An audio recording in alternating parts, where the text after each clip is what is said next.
Okay, this is a warning. You could consider this video to be a little bit of clickbait. What we've got behind us is Ssangyong's all-new Korando. And why should we be excited about the Korando? Well, basically because, let me show you.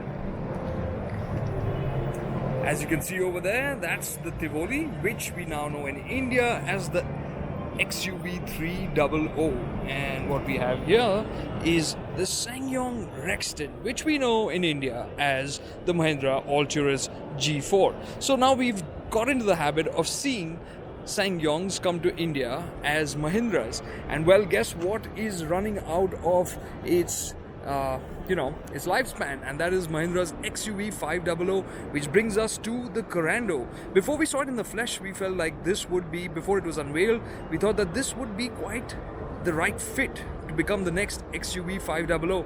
And in terms of styling, I think as we've seen with Mahindras as well, the designs have become cleaner, and that's the same case here with the Korando. It's bigger than before, except for taller. It's not taller than before, and this is still, in terms of length, having become bigger than the outgoing Korando. It looks more mature, but in terms of overall length, it is still smaller than the XUV500 that we have in India. And another thing that you'll notice is the car sits quite low, and that is something that was true even for the XUV300, which in Tivoli form is in fact sitting even lower than the XUV300. This, Ssangyong say, is to make it more aerodynamic. Well, aerodynamics aside, I must say there is much about the Korando that you can like easily, like these tail lamps. The design is striking but not too dramatic. I think it's a nice balance that Ssangyong have managed to strike here with the Korando. And when it comes to the platform, the other reason why we feel that this would be a little bit of a stretch, so to speak, as the XUV, that is because this is only a two-row SUV. As you can see here, this is the second row, and you look at the back, well, nothing much there, right? But at the same time, there is an argument that could be made that this platform could be modified to become a 7-seater. Why is that? Well, looky here. What do we have? This is the Ssangyong XLV, which is basically a Tivoli which has been stretched out, and you can see how much longer it is. Not particularly pretty, but nonetheless, I'll show you what it looks like from here, from which angle it will be familiar to all of us. Well, there you go. We know that face, we know the style, and it has been stretched out to become longer, more wagon-esque. Like I told you, the Tivoli in other markets sits lower.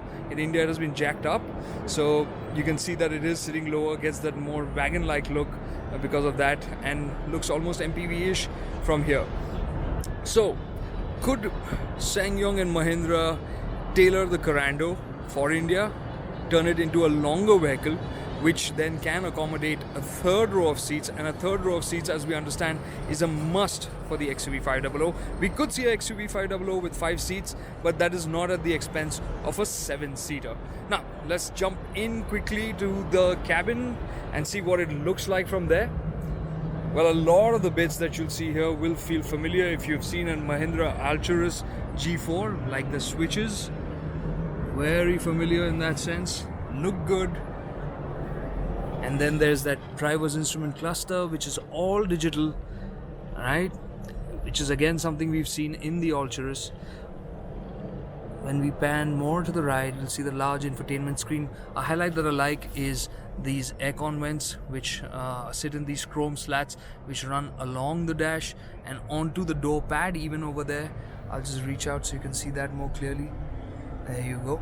So it just ends up looking a little bit more premium. We've seen this in Audis as well. And here's a closer look at the center console. You can see cooled seats being offered here and heated seats. And just for your reference, right now the Korando hasn't gone on sale here in Europe. It is only on sale in South Korea for now.